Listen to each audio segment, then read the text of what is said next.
তো নমস্কার বন্ধুরা, আজকে তোমাদের জন্য কিন্তু একটা স্পেশাল আপডেট। এই আপডেটটা মূলত তোমরা যারা আইটিআই স্টুডেন্টরা রয়েছো, অর্থাৎ যারা পরবর্তীকালে আইটিআইয়ে অ্যাডমিশান নেবে তাদের জন্য খুব গুরুত্বপূর্ণ। তো তোমরা হয়তো অবশ্যই এতক্ষণে জেনেও গিয়েছো যে তোমাদের কিন্তু আইটিআইয়ের যে মেরিট লিস্ট বা র্যাঙ্ক কার্ড সেটা কিন্তু অলরেডি পাবলিশ হয়ে গেছে। তো তোমরা অনেকেই কিন্তু র্যাঙ্ক কার্ডে নিজেদের নাম খুঁজে পাচ্ছ না বা তোমার কত র্যাঙ্ক হয়েছে তোমরা দেখতে পাচ্ছ না। তো তোমরা তার জন্য কি করবে, তো সবার প্রথমে তোমাদেরকে দেখো sctvesd.wb.gov.in এই ওয়েবসাইটে আসতে হবে।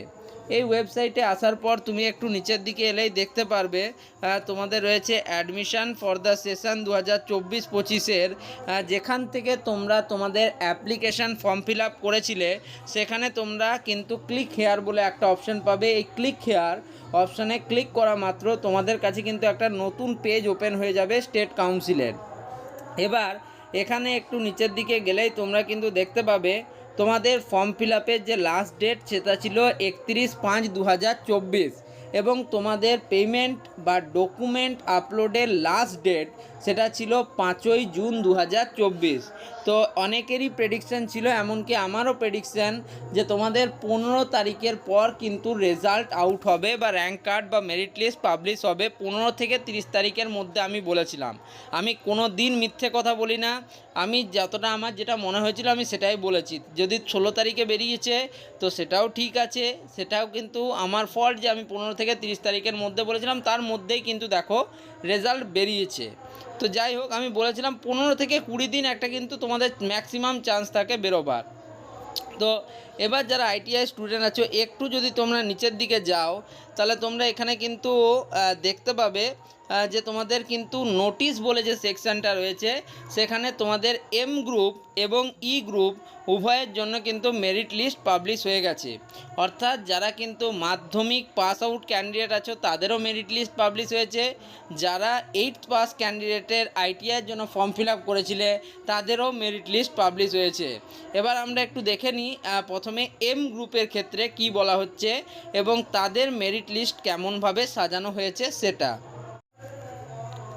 তো দেখো, আমি একদম মেরিট লিস্টের গ্রুপে চলে এসেছি।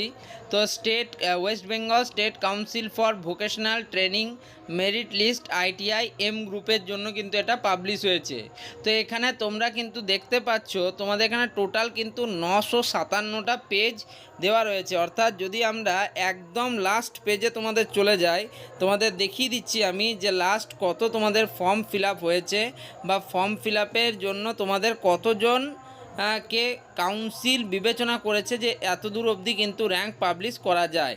দেখো আমি কিন্তু একদম 957 পেজ বা শেষ পেজে রয়েছি। তো দেখো 87,044 এটাই হচ্ছে তোমাদের লাস্ট র্যাঙ্ক, জেনারেল র্যাঙ্ক, যার কিন্তু র্যাঙ্ক কার্ড পাবলিশ হয়েছে। অর্থাৎ এরপর যারা মানে লাখ লাখ স্টুডেন্ট কিন্তু ফর্ম ফিল আপ করেছিল, বাট অনেকের ফর্ম কিন্তু রিজেক্ট হয়ে গেছে। তো আমি একদম লাস্ট পেজ থেকেই তোমাদের বলি। তো দেখো এখানে তোমরা কি কি পাচ্ছ, তুমি এখানে ফর্ম নাম্বার পাচ্ছ, তোমার নিজের যে অ্যাপ্লিকেশান ফর্ম নাম্বার রয়েছে সেটা কিন্তু তোমাদের এইখানে দেওয়া রয়েছে। এর সাথে নেম অফ দ্য অ্যাপ্লিক্যান্টের নাম আছে, ফাদার্স নেম তার বাবার নাম রয়েছে, জেন্ডার কি ছেলে না মেয়ে সেটা কিন্তু এখানে লেখা রয়েছে, তুমি কোন কাস্ট ক্যাটাগরিতে পেয়েছো, এসসি না ওবিসি বি না জেনারেল না ওবিসি এ, সব কিন্তু এখানে লেখা রয়েছে। তোমার কোনো মানে শারীরিক যদি অক্ষমতা থাকে সেক্ষেত্রে কিন্তু সেটা এখানে নো বাই এসে করা রয়েছে, পিবিএসএসডি কোটা নো করা রয়েছে। দেখো সবার ক্ষেত্রেই জেনারেল র্যাঙ্ক দেওয়া হয়েছে, কাস্ট র্যাঙ্ক অর্থাৎ তুমি যদি এসসি এসটি হও বা ওবিসি হও তাহলে তোমার কাস্ট র্যাঙ্ক হবে সেটা কিন্তু দেওয়া থাকবে। আর একটা হচ্ছে ফিজিক্যালি হ্যান্ডিক্যাপ বা ফিজিক্যালি চ্যালেঞ্জ র্যাঙ্ক। তো এটা হচ্ছে মেনলি মেরিট লিস্ট তোমরা যেটা বলো।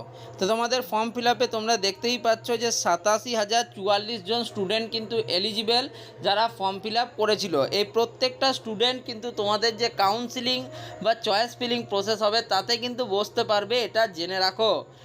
এবার আমি পরের ভিডিওতে তোমাদের সাথে আলোচনা করব যে এত র্যাঙ্কে কোন কলেজ তুমি পাবে।